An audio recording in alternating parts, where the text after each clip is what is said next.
I just want to like be around for a long time, be, you know, known as an artist and a writer like around the world, and, you know, kind of respected as someone who's really stands up for what they believe in. And I just want to keep making music, keep writing songs, and I want to do this for. I mean, I'm just, you know, I'm a really outgoing person, but I'm sometimes shy just when I'm around people that I don't know. Yeah. And I think most people feel that way. I mean, I get put in front of strangers all day long, you know, and have to sit and talk about myself like what we're currently doing right now. Growing up and becoming my own person, and, you know, just because I was brought up in a Christian home doesn't, you know, mean that I'm going to be like this kid with strict morals. I mean, I have morals, but, you know, I grew up to be my own person. And you know, Chad was there for me.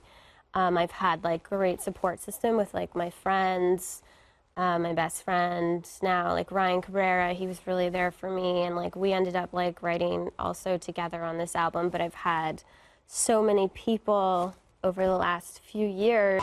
But, you know, I'm gonna, when this, tour's done now, so as we all know, I'll be writing a second record, but I'm gonna take a bit of time first. I think it's extremely important for people to vote because, I mean, we're living in a country where we have the opportunity to vote. And you can vote now. You know what I mean? Yeah, I can now, can't I? This will be your first federal election voting. Will you have time? I mean, in between the tours? Of course. I think it's very important, and, you know, we're living in a country where Punk characteristics about me, but I don't walk around calling myself punk. It's more punk to tell people you're not punk than to sit there and say that you are punk. And whatever. If you want to know what I think that I am, I think that I'm just a rock chick. And I like to rock out. I like to throw shit around. Yeah, I guess. It was my second time, you know, obviously it was my second record, so I was kind of aware of what was going on and stuff this time. Yeah, it was awesome. MTV's Icon for Metallica was really, really cool. You know, to be able to play Metallica's song, Fuel, in front of them was pretty crazy. I guess I never really thought I'd ever be doing that. And they said after, they're like, never heard a chick cover our song. It was really cool. And I was like, oh my God. I think it'd be pretty cool to hop up on stage with Alanis Morissette. Yeah.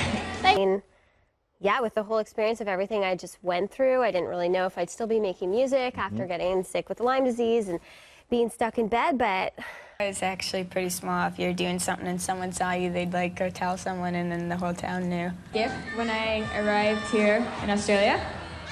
And are they working for you? They look very stylish. They're very comfortable. The new record, you definitely will see a new side to me. I think it's more mature. The songs are pretty kind of dark.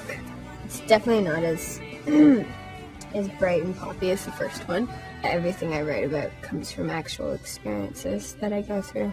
A lot of people would say to me, like, oh, your life's so great now, what are you gonna have to write about? It's like, yeah, I'm still a person and I still have feelings and I get hurt. And for some reason, most of my songs lean more towards, like, my pain. 2 songs, I sit down on a stool and we do it, Evan and I do acoustic songs. And my stool was like, I kept falling off it and sliding, so I just got mad and I kicked it and I said, fuck the stool.